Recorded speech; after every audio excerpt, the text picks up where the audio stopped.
Hello friends, welcome to our YouTube channel Vision Learning Point. जैसा कि आप लोगों ने देखा कि पिछले वीडियो में हम लोग संविधान की चर्चा कर रहे थे।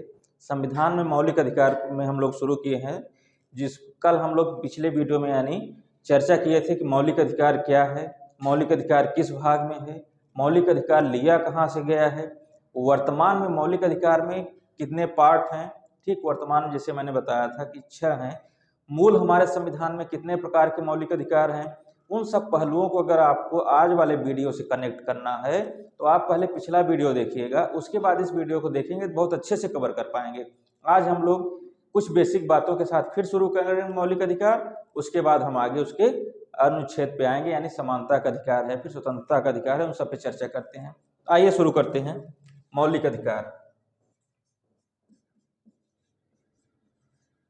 मौलिक अधिकार यानी फंडामेंटल राइट। मौलिक अधिकार है क्या, इसकी शुरुआत कहाँ से हुई? मौलिक अधिकार की मांग कुछ लोग किए होंगे, यानी मौलिक अधिकार एकाएक किसी संविधान में आया नहीं होगा। पहले मौलिक अधिकार होता क्या है, इसकी मांग कहाँ हुई, सबसे पहले इसकी हम लोग चर्चा कर लेते हैं। तो मौलिक अधिकार की सबसे पहले मांग ब्रिटेन में हुई। कहाँ पे हुई? ब्रिटेन में।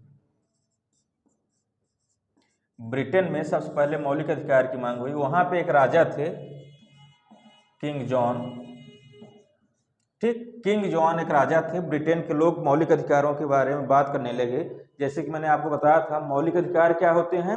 मौलिक अधिकार ऐसे अधिकार हैं जो किसी भी व्यक्ति को भौतिक और नैतिक रूप से विकास के लिए जरूरी होते हैं, अर्थात उनकी मूलभूत आवश्यकताओं के पूरा करने के लिए ऐसे अधिकार हों जो उनके देश के संविधान द्वारा उसमें प्रदत्त हों।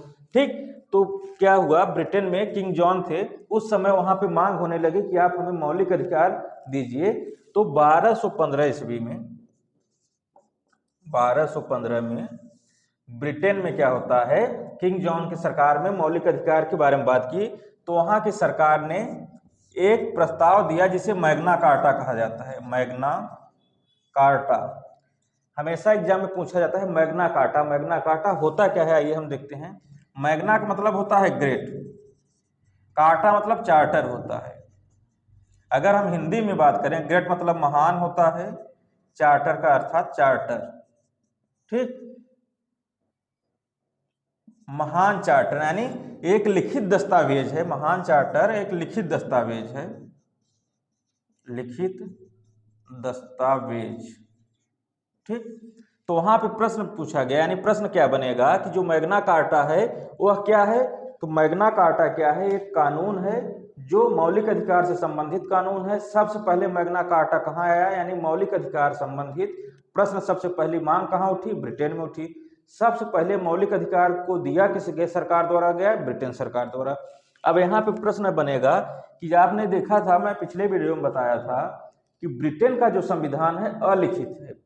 तो अगर प्रश्न बनता है कि लिखित रूप से सबसे पहले कहाँ आया, तो ब्रिटेन हम लोग नहीं लगाएंगे। तो लिखित रूप से हम बात करें तो आपका 1787 से 1791 के बीच में यूएसए में, संयुक्त राज्य अमेरिका में क्या हुआ, लिखित रूप से पहली बार बात आई बिल ऑफ राइट्स के नाम से।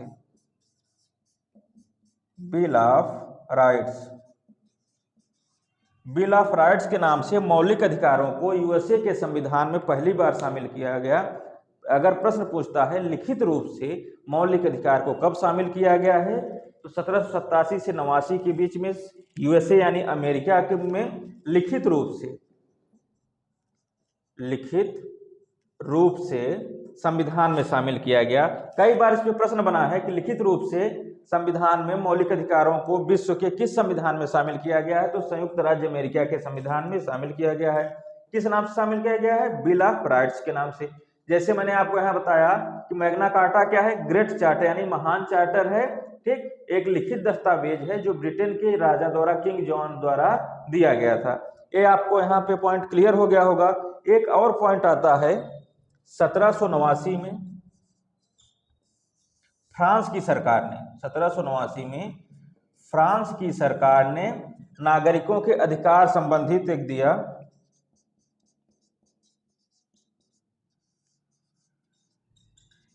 अधिकार का संरक्षण, नागरिकों के अधिकार के संरक्षण संबंधित एक अपने संविधान में प्रस्ताव शामिल किया। कौन? फ्रांस ने 1789 में। यह भी किससे संबंधित था? मौलिक अधिकार पे। आपको यहाँ केवल दो याद करना है। ब्रिटेन में मैग्ना कार्टा कब आया? 1215 में। मैग्ना कार्टा किससे संबंधित है? मौलिक अधिकार से संबंधित है। उसके बाद प्रश्न बनता है, उसके बाद लिखित रूप से कहाँ आया? लिखित रूप से आपके यूएसए यानी संयुक्त राज्य अमेरिका में बिल ऑफ राइट्स के नाम से आता है।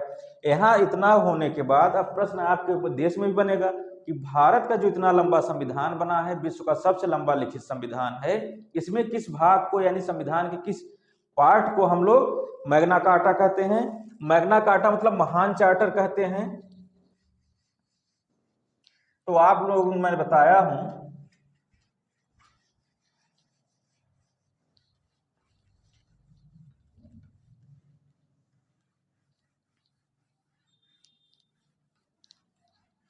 पिछले वीडियो में भी हम लोग चर्चा किए थे कि जो संविधान का भाग 3 है, जिसे हम लोग मौलिक अधिकार कहते हैं, भाग 3 में मौलिक अधिकार है। भाग 3 को मैग्ना कार्टा कहा जाता है। कई बार इस पर प्रश्न बना है। मैग्ना कार्टा संविधान के किस भाग को कहा जाता है? संविधान के भाग 3 को मैग्ना कार्टा कहा जाता है। एक प्रश्न और पूछा जाता है कि भारत में मांग कब उठी? जैसे अभी मैंने देखा कि विश्व में मांग सबसे पहले ब्रिटेन में उठी, तो भारत में सबसे पहले मांग कब उठी मौलिक अधिकारों के लिए? भारत में सबसे पहले मांग 1895 में बाल गंगाधर तिलक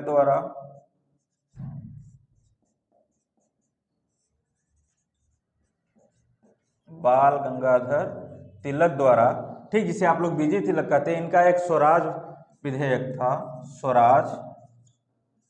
स्वराज विधेयक के माध्यम से पहली बार मांग किया गया था, पहली बार। ठीक, 1895 में बाल गंगाधर तिलक के स्वराज विधेयक में पहली बार फंडामेंटल राइट अर्थात मौलिक अधिकार की मांग की गई। ठीक, यहां आपका प्रश्न क्लियर हो रहा है। पहली बार 1895 में बाल गंगाधर तिलक के स्वराज विधेयक में पहली बार मौलिक अधिकार की चर्चा की गई थी। ठीक, फंडामेंटल राइट की। उसके तत्पश्चात आप देखेंगे तो नेहरू रिपोर्ट आती है 1928 में। नेहरू रिपोर्ट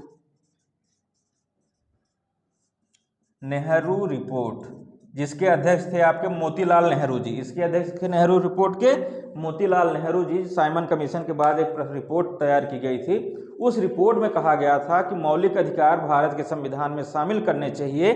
तो लिखित रूप से अगर पहली बार पूछा जाए तो लिखित रूप से मांग मौलिक अधिकारों की हमारी कसमें आई थी 1928 के नेहरू रिपोर्ट में आती है। उसके बाद आप देखेंगे 1931 के कराची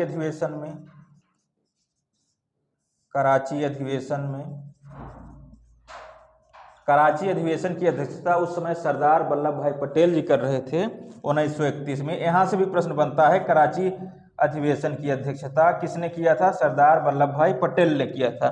कराची अधिवेशन में भी मौलिक अधिकार को संविधान में शामिल करने संबंधी मांग को रखा गया था। इसी समय आप देखेंगे 1931 में द्वितीय गोलमेज सम्मेलन होता है।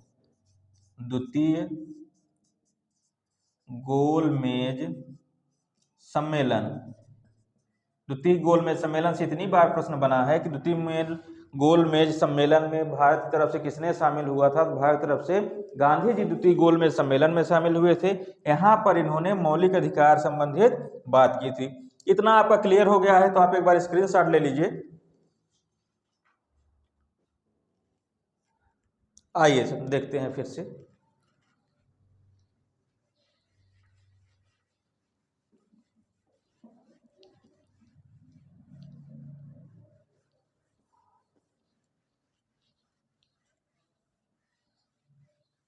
अब कई बार प्रश्न बना है, अभी तो हम लोग मौलिक अधिकार की बात कर रहे हैं। भारत में कितने प्रकार के अधिकार हैं उसकी हम लोग एक बार चर्चा कर लें। भारत में अधिकार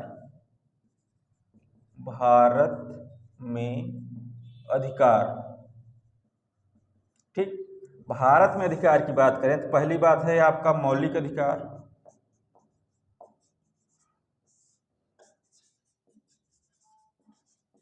मौलिक अधिकार। दूसरा आपका है संवैधानिक अधिकार, संवैधानिक अधिकार। तीसरा आपका है सांविधिक अधिकार,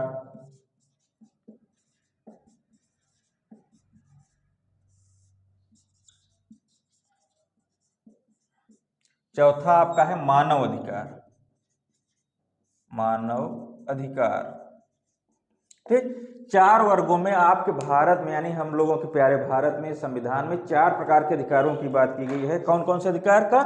एक मौलिक अधिकार, संवैधानिक अधिकार, सांविधिक अधिकार और मानव अधिकार। ये सब क्या होते हैं हम चर्चा करते हैं। मौलिक अधिकार क्या है? जो संविधान के केवल भाग 3 में है, केवल भाग 3 में, केवल भाग 3 में जो अधिकार आपके दिए गए हैं वो किस प्रकार के अधिकार हैं? मौलिक अधिकार हैं। संवैधानिक अधिकार की बात करें, भाग 3 के अतिरिक्त अधिकार। ठीक। भाग 3 के अतिरिक्त अधिकार जो आपके संविधान में दिए गए हैं वो किस प्रकार के अधिकार हैं? संवैधानिक अधिकार हैं। यहाँ पे सांविधिक अधिकार या कानूनी अधिकार की बात करिए। ठीक। सांविधिक अधिकार या कानूनी अधिकार क्या होते हैं? संसद के द्वारा जो कानून बनाए जाते हैं उसे हम लोग क्या बोलते हैं? सांविधिक कानून या कानूनी अधिकार बोलते हैं। इसका अगर उदाहरण देखें तो आप लोग देखे होंगे आरटीआई एक्ट 2005। ठीक। यह क्या है? संसद के द्वारा बनाया गया कानून है, हमारे संविधान में शामिल नहीं है। इस प्रकार के अधिकार को हम कौन सा अधिकार बोलेंगे? सांविधिक अधिकार बोलेंगे। मानव अधिकार क्या होता है? जो मानव होने के नाते प्राप्त हो, मानव होने के नाते प्राप्त अधिकार। ठीक। मानव अधिकार की बात हम करेंगे तो मानव होने के नाते जो प्राप्त अधिकार हैं उसे मानव अधिकार। जो संसद के द्वारा कानून बनाए जाते हैं लेकिन उन कानूनों को संविधान में कहीं नहीं दिया गया उसे हम बोलेंगे सांविधिक अधिकार। संवैधानिक क्या है? भाग 3 के अतिरिक्त जितने भी संविधान में हमारे कानून दिए गए हैं भाग में वो सब क्या है? संवैधानिक अधिकार हैं। मौलिक अधिकार क्या है? केवल भाग 3 में जो अधिकार दिया गया है वो क्या है? मौलिक अधिकार है। आइए अब हम देखते हैं आगे।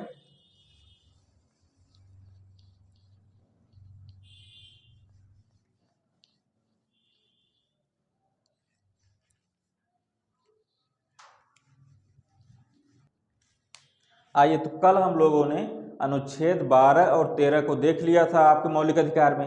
आज हम लोग समानता के अधिकार से शुरू करते हैं। समानता का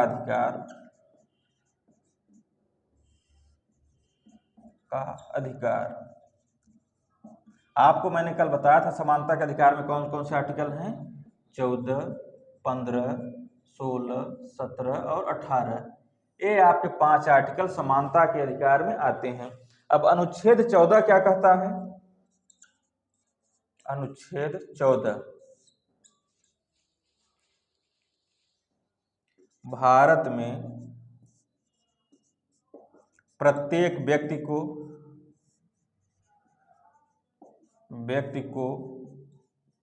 विधि के समक्ष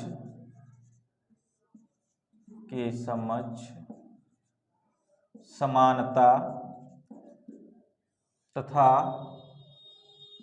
विधियों के समान संरक्षण का अधिकार होगा।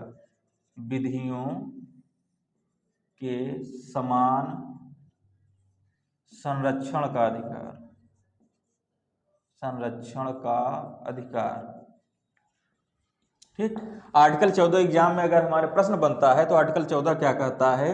भारत में प्रत्येक व्यक्ति को विधि के समक्ष समानता तथा विधियों के समान संरक्षण का अधिकार होगा। अब हम देखते हैं कि विधि के समक्ष समानता क्या होती है। विधि के समक्ष समानता। ठीक। आपको मैं एक चीज और बताया था कि भारत में कुछ अधिकार जो मौलिक अधिकार में दिए गए केवल भारतीय नागरिकों को प्राप्त हैं, कुछ अधिकार जो है भारतीय और विदेशी दोनों लोगों को प्राप्त हैं। केवल भारतीय नागरिकों को प्राप्त कौन अधिकार है? 15, 16, 19, 29, 30। यह केवल भारतीय नागरिकों को प्राप्त हैं। अर्थात कहने का तात्पर्य है जो अब आपका 14 है, भारत में प्रत्येक व्यक्ति जो है चाहे वह भारतीय हो चाहे विदेशी हो, उनको भी ये वाला आर्टिकल यानी सुरक्षा देता है विधि के समझ समानता तथा विधियों के समान संरक्षण का। अब विधि के समझ समानता यानी प्रत्येक व्यक्ति समान, प्रत्येक व्यक्ति समान मतलब भारतीय हो या भारतीय कहने से अच्छा है आप नागरिक कह लें, नागरिक प्लस विदेशी, ठीक, नागरिक प्लस विदेशी यानी प्रत्येक व्यक्ति चाहे भारतीय हो या भारतीय कहने का मतलब है नागरिक हो भारत के या फिर विदेशी हो, वह क्या है सब समान होंगे। यह जो आपके विधि के समझ समानता है एक निषेधात्मक अवधारणा है। कैसी अवधारणा है? निषेधात्मक अवधारणा। कई बार प्रश्न बना है कि यह कैसी अवधारणा है विधि की समझ समानता, तो निषेधात्मक अवधारणा है। इसका अर्थ होता है निषेधात्मक अवधारणा का विशेषाधिकार का न होना, विशेषाधिकार का न होना, ठीक, समझ पा रहे होंगे आप अच्छे से। विधि की समझ समानता कैसी अवधारणा है? एक निषेधात्मक अवधारणा है जिसका अर्थ है विशेषाधिकारों का न होना, ठीक, विशेषाधिकारों का न होना एक क्या है आपका। अब प्रश्न बनता है यह लिया कहाँ गया से है, तो यह ब्रिटिश परंपरा से लिया गया है। यह कहाँ से लिया गया है? ब्रिटिश परंपरा से, ब्रिटिश परंपरा से लिया गया है, ठीक। मैंने आपको एक चीज बताया था मौलिक अधिकार कहाँ से लिए गए हैं, मौलिक अधिकार आपके अमेरिका से लिए गए हैं, यूएसए से। लेकिन अगर सेपरेट में पूछता है विधि की समझ समानता कहाँ से लिया गया है, तो यह कहाँ से लिया गया है? ब्रिटिश परंपरा से लिया गया है, ठीक। आप यहाँ तक समझ पा रहे होंगे। एक प्रश्न और पूछता है, बनता क्या है यहाँ पे, यह क्या है? यह डायसी की देन है, यह डायसी की देन है, ठीक। अब प्रश्न आपके दिमाग में कंफ्यूजन क्रिएट हो रहा होगा कि डायसी क्या है। डायसी का मतलब होता है, यहां मैं लिख दे रहा हूं, डायसी का मतलब होता है rule of law, rule of law यानी कानून का शासन, ठीक। यह डायसी विधि की समझ समानता आपका क्या है? कानून का शासन है, कानून का शासन, ठीक, डायसी की देन है। इन बातों को आप लोग एक बार फिर से देखिएगा। विधि की समझ समानता कहने का मतलब है भारत में प्रत्येक व्यक्ति जो चाहे नागरिक हो या विदेशी, सबको भारत के विधि के अनुसार एक प्रकार से समान व्यवहार किया जाएगा, ठीक। यह कैसी अवधारणा है? निषेधात्मक अवधारणा है जिसका अर्थ है विशेषाधिकारों का न होना। यह कहां से लिया गया है? ब्रिटिश परंपरा से लिया गया है। यह किसकी देन है? डायसी की देन है। डायसी का मतलब है रूल ऑफ लॉ या कानून का शासन। आप यहां तक समझ पाए होंगे। तो अब हम लोग देखें विधियों के समान संरक्षण का अधिकार का मतलब क्या है। एक बार आप स्क्रीनशॉट इसका ले लीजिए।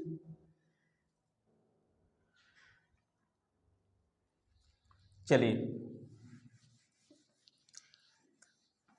आप लोग विधिवत एक नोट्स कॉपी बना लीजिए। कॉपी में नोट्स बनाते रहेंगे, आप लोग रिवीजन करते रहेंगे प्रॉपर। तो ऐसा विषय होता है आपका पॉलिटी कि कभी भूलेगा नहीं। एक बार दिमाग में बैठ गया तो बैठा रहेगा। अगर हल्का सा भी लापरवाही करें, एक चीज मिस हुआ तो पूरा कहानी खत्म। राम नाम सत्य बोलो, सत्यनारायण भगवान की जय हो जाएगा, ठीक। तो आप लोग इसको ध्यान से देखिएगा। अब आइए हम विधियों के समान संरक्षण की बात करें। विधियों के समान संरक्षण का अधिकार की अगर हम बात करें, विधियों के समान संरक्षण के अधिकार की अगर बात करें, तो किसी भी परिस्थिति में समान व्यवहार सबके साथ किया जाएगा, ठीक। कहने का मतलब है विधियों के समान, यह एक सकारात्मक अवधारणा है। हमने देखा कि विधि की समझ क्या है, निषेधात्मक अवधारणा थी, लेकिन यह क्या है, सकारात्मक अवधारणा है। सकारात्मक अवधारणा यह कहता है समान परिस्थिति में समान व्यवहार किया जाएगा। समान परिस्थिति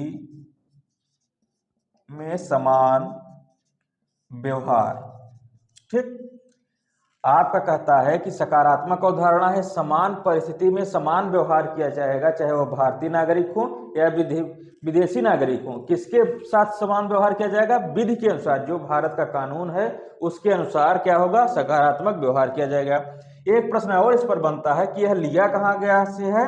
यह अमेरिका से लिया गया है, यह अमेरिका से लिया गया है। ठीक, कहां से लिया गया है? यह अमेरिका से लिया गया है। आप एक बार इसका स्क्रीनशॉट ले लीजिए। ठीक, अब प्रश्न यहाँ पे और बनता है कि सब किसके पक्ष में विभेद होगा, किसके पक्ष में विभेद नहीं होगा। तो हम देख लेते हैं। विभेद का मतलब क्या है? भेदभाव वाली बात होगा।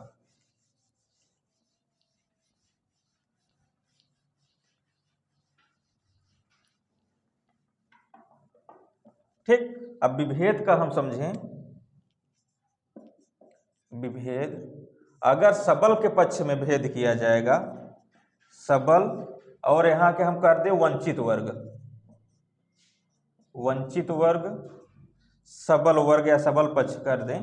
ठीक, सबल के पक्ष में अगर विभेद किया जाएगा, अगर सबल जो आदमी एकदम आर्थिक रूप से सामाजिक रूप से बहुत मजबूत है, सशक्त है, अगर उसको हम और सशक्त बनाएंगे तो क्या करेगा? तोड़फोड़ मचाएगा, तहलका मचाएगा, अपना अधिकार दिखाएगा, हर जगह पावर दिखाएगा। ए ऐसा करो, यहाँ आओ हमारा काम कर दो, ऐसा करो वहां आओ हमारा काम कर दो। इन सब जो बातें हैं, इन सब में इतना ज्यादा वो अपने आप को पूरा एक समझ लीजिए कि भगवान समझने लगेगा, अगर ज्यादा उसको कानून तरफ से संरक्षण मिल गया।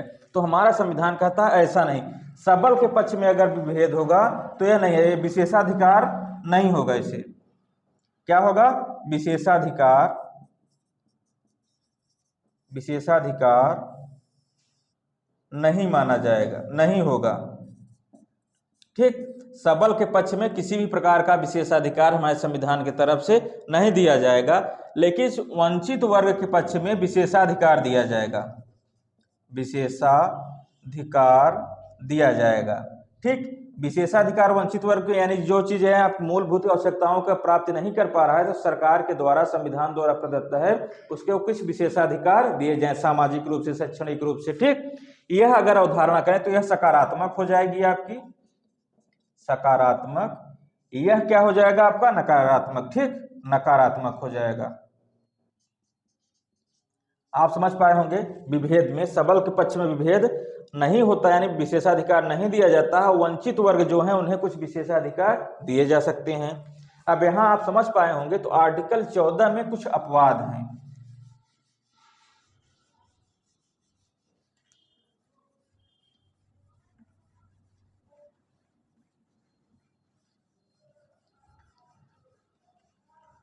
क्या अपवाद हैं? आइए देखते हैं। अपवाद ये है कि आप देखे होंगे सबके पक्ष में क्या है, जो विशेष आदमी है उनको विशेषाधिकार नहीं दिया जा रहा है, लेकिन आपके संविधान द्वारा भारत के राष्ट्रपति, राष्ट्रपति था राज्यपाल, राज्यपाल को क्या है? विशेषाधिकार दिया गया है। कैसा विशेषाधिकार दिया गया है राष्ट्रपति तथा राज्यपाल को? आपके अनुच्छेद में दिया गया है। अनुच्छेद आपका जो 361 है, अनुच्छेद 361 जो आपका है, इसमें कहा गया है कि अगर ये चाहे राष्ट्रपति और राज्यपाल जो है फौजदारी मामला हो, फौजदारी हो या फिर दीवानी मामला हो, ठीक, सिविल मामला हो चाहे क्रिमिनल, अगर आप लिखें क्रिमिनल या फिर सिविल, ठीक, सिविल मामला हो चाहे क्रिमिनल हो, इन दोनों मामले में क्या है? विशेषाधिकार प्राप्त किया गया है। किसको? राष्ट्रपति और राज्यपाल को।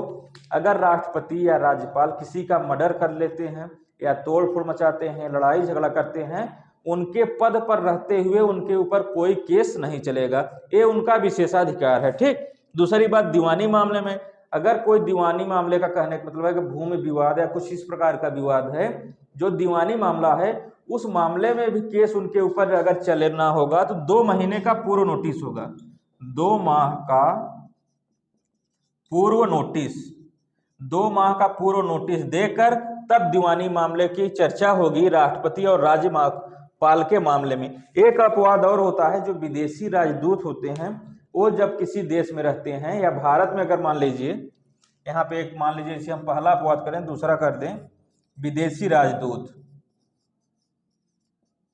हर देश के अन्य देशों में रहते हैं, ठीक। विदेशी देश के किसी भी देश के, जैसे अपने भारत में कई राष्ट्रों के राजदूत रहते हैं, ठीक। तो राजदूत वाले मामले में क्या होता है, अगर यह राजदूत कोई फौजदारी या दीवानी मामला करते हैं तो हमारे भारत में इनको, यानी जिस देश में रह रहे हैं वहां पे इनके ऊपर कोई केस नहीं होगा, इनके ऊपर कोई सुनवाई नहीं होगी, इन्हें विशेषाधिकार दिया गया है। लेकिन इस केस के बदले वो अपने जिस देश में हैं वहां पे जाएंगे तो वहां पे कानून होगा।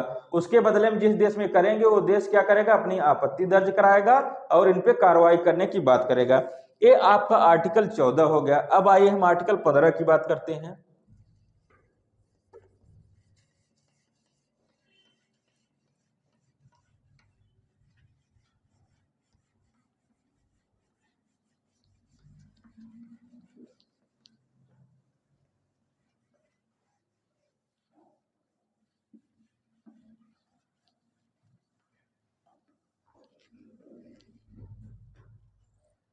अनुच्छेद 15 आपका क्या कहता है, धर्म जाति, अनुच्छेद 15 धर्म जाति लिंग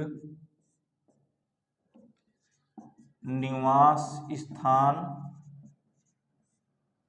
के आधार पर सार्वजनिक स्थलों में, सार्वजनिक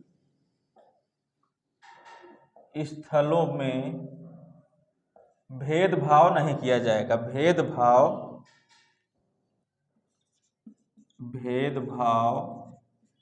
नहीं किया जाएगा, ठीक।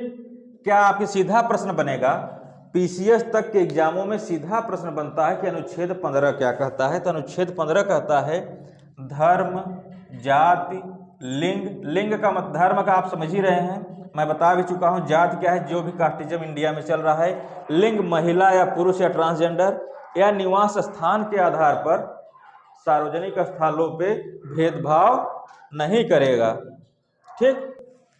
तो हम यहाँ बता रहे थे धर्म जाति लिंग निवास स्थान के आधार पर सार्वजनिक स्थलों पर भेदभाव नहीं किया जाएगा। इसमें आइए कुछ विशेष क्या है, 15 क्लास 1 क्या कहता है आपका, राज्य धर्म जाति लिंग निवास स्थान, ठीक। धर्म जाति लिंग निवास स्थान के आधार पर सार्वजनिक स्थलों पर भेदभाव नहीं करेगा। कैसे स्थल, सार्वजनिक ऐसे स्थल जैसे पानी का कुआं हो गया, विद्यालय हो गया, ठीक। भेदभाव निषेध, ठीक। पानी का कुआं हो गया, विद्यालय हो गया, कहीं सभा है वहां पे, यानी कोई भी व्यक्ति जाए, राज्य क्या करेगा, आपका यहाँ राज्य है, इस आधार पे, धर्म के आधार पे, जात के आधार पर, लिंग के आधार पे, निवास स्थान के आधार पर कोई भेदभाव नहीं करेगा। अब आपका 15 क्लास 2 क्या कहता है, किसी भी नागरिक के साथ धर्म जात लिंग, मैं लिख दे रहा हूं 15 क्लास 2, किसी भी नागरिक के साथ, किसी भी नागरिक, यहां पे आप देख पा रहे हो मैं लिख रहा हूं नागरिक। जब आपका मैं 14 लिखा था, 14 में व्यक्ति लिखा था, व्यक्ति नागरिक में अंतर मैं बोला था। व्यक्ति भारतीय भी हो सकता है, विदेशी भी हो सकता है, नागरिक केवल अपने देश का। मैं आपको बोला था नागरिकों के लिए कुछ स्पेशल अधिकार दिए गए हैं आपके मौलिक अधिकार में, 15, 16, 19, 29, 30। तो आपका आर्टिकल क्या है, 15 है। इसमें कहा गया किसी भी नागरिक के साथ धर्म, वही बातें हैं, धर्म जाति लिंग निवास स्थान, बाकी चीजें वही वाली हैं। धर्म जाति लिंग निवास स्थान के आधार पर सार्वजनिक स्थलों पर भेदभाव नहीं किया जाएगा। कौन नहीं करेगा, यहाँ पे दो बातें हैं, राज्य प्लस निजी व्यक्ति। राज्य प्लस निजी व्यक्ति, राज्य प्लस निजी व्यक्ति कहने का मतलब है न ही राज्य भेदभाव करेगा, न ही भारत में रहने वाले नागरिक भेदभाव करेंगे। पहले पॉइंट में आप देखे होंगे उभर क्या रहा है, राज्य की केवल बात है कि राज्य भेदभाव नहीं करेगा। 15 क्लास 2 में पॉइंट आ रहा है कि राज्य के साथ साथ नागरिक भी उन लोगों के साथ भेदभाव नहीं करेंगे। अब आपका 15 क्लास 3 क्या कहता है कि राज्य महिला और बच्चों के लिए, 15 क्लास 3 राज्य महिला और बच्चों के पक्ष में, बच्चों के पक्ष में विभेद कर सकता है, विभेद कर सकता है। ठीक, कहने का मतलब है कि राज्य, अभी तक मैंने कहा कि सार्वजनिक स्थलों पे भेदभाव नहीं करेगा, लेकिन राज्य क्या 15 क्लास 3 कहता है कि राज्य महिला और बच्चों के पक्ष में, जो बच्चे हैं आप देखेंगे अगर मंदिर की कोई सीढ़ी हो गई तो महिलाओं और बच्चों के लिए अलग बनाई जा सकती है, पुरुषों के लिए अलग बनाई जा सकती है। आप ऐसा नहीं कह सकते मुझे 15 अनुच्छेद जो है मुझे अधिकार दिया गया है कि विभेद नहीं किया जाएगा, मैं महिला वाली लाइन में घुसूंगा, ठीक, या बच्चे जिस साइड से जा रहे हैं मैं उधर से जाऊंगा, ये हमारा अधिकार है, ऐसा नहीं है। एकदम स्पष्ट कहा गया है कि राज्य महिला और बच्चों के पक्ष में विभेद कर सकता है। उसी के बाद आर्टिकल 15 क्लास 4 आता है आपका 15 क्लास 4, जो कि प्रथम संविधान संशोधन द्वारा जोड़ा गया, प्रथम संविधान संशोधन द्वारा, संशोधन 1951, ठीक। आर्टिकल 15 क्लास 4 कहता है प्रथम संविधान संशोधन अधिनियम 1951 में जोड़ा गया। यह कहता है जो सामाजिक और शैक्षिक रूप से पिछड़े हैं उनके पक्ष में विभेद हमारा संविधान कर सकता है। अब सामाजिक और शैक्षिक रूप से पिछड़े कौन है, आप एक बार स्क्रीनशॉट ले लीजिए, मैं आगे बताता हूं।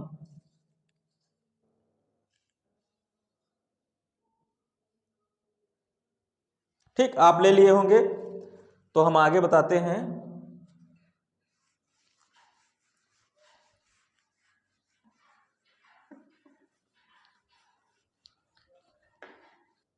तो आइए, सामाजिक और शैक्षिक रूप से पिछड़ापन कहा गया है, सामाजिक और शैक्षणिक रूप से पिछड़े वर्गों में या दुर्बल वर्गों के पक्ष में, दुर्बल वर्गों के पक्ष में विभेद कर सकता है, पक्ष में विभेद, ठीक। तो सामाजिक और शैक्षणिक में बताया गया है कि अनुसूचित जाति यानी एससी, अनुसूचित जाति एससी जिसे आप लोग कहते हैं इंग्लिश में शेड्यूल कास्ट, अनुसूचित जनजाति, सूचित जनजाति एसटी, तथा दुर्बल वर्ग, दुर्बल वर्ग, इन लोगों के पक्ष में विभेद किया जा सकता है। तो आपने देखा कि अभी मैंने 15 क्लास 3 में बोला था कि क्या है आपका महिला और बच्चों के पक्ष में विभेद किया जा सकता है। 4 में मैं बता रहा हूं कि अनुसूचित जात, अनुसूचित जनजाति तथा दुर्बल वर्ग के पक्ष में विभेद किया जा सकता है। तो आर्टिकल 15 आपका सीधा कहता है कि कितने वर्गों के पक्ष में विभेद किया जाता है, ठीक। तो कितने वर्गों के पक्ष में आप देखेंगे, महिला, बच्चों, अनुसूचित जात, अनुसूचित जनजाति तथा दुर्बल वर्ग, ये 5 क्षेत्र जो हैं, इन्हीं 5 क्षेत्रों में विभेद किया जाता है। सीधा प्रश्न पूछेगा अनुच्छेद 15 क्या कहता है तो आप बता लेंगे कितने पक्ष के साथ विभेद कर सकता है, ठीक। तो 5 पक्ष जो हैं आप उसके विभेद कर सकता है, ठीक। अब आइएगा आगे चर्चा करते हैं हम इसकी।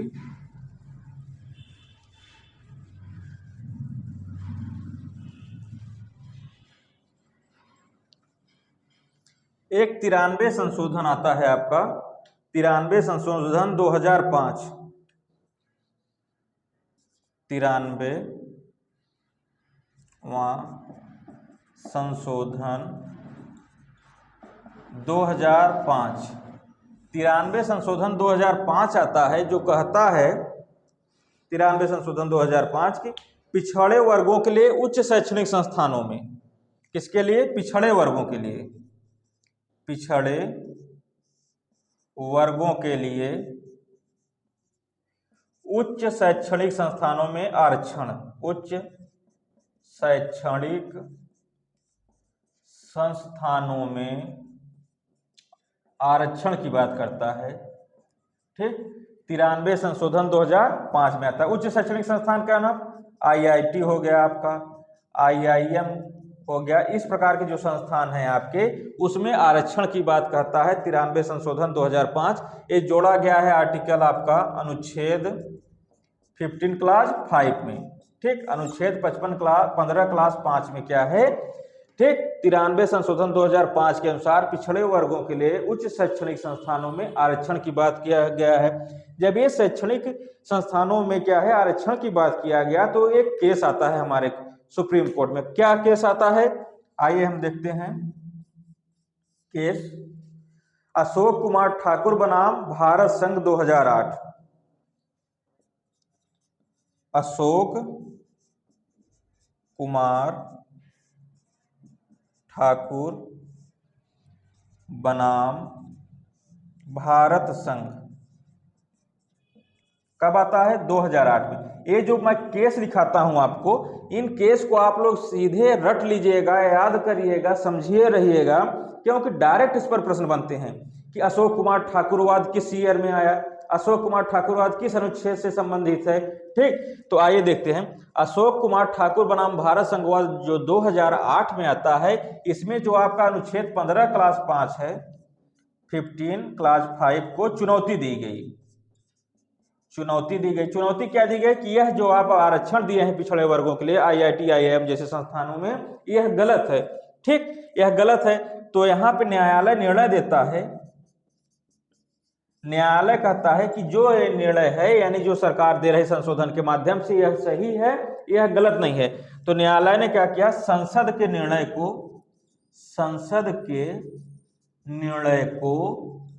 सही माना, सही माना। ठीक, न्यायालय क्या करती है, संसद के निर्णय को सही माना। तो आज हम लोग यहां तक रखते हैं, क्योंकि वीडियो काफी लंबा हो रहा है। ठीक, तो आज हम लोग इतना रखेंगे। अगले में हम लोग क्या जो आपको बचा है 16, 17, 18 उसकी चर्चा करेंगे, यह सब क्या होता है। तो थैंक यू, आप लोग मन लगा के पढ़िए, सब्सक्राइब करिए, लाइक करिए, जहां कहीं आपको समस्या हो कमेंट करिए। धन्यवाद।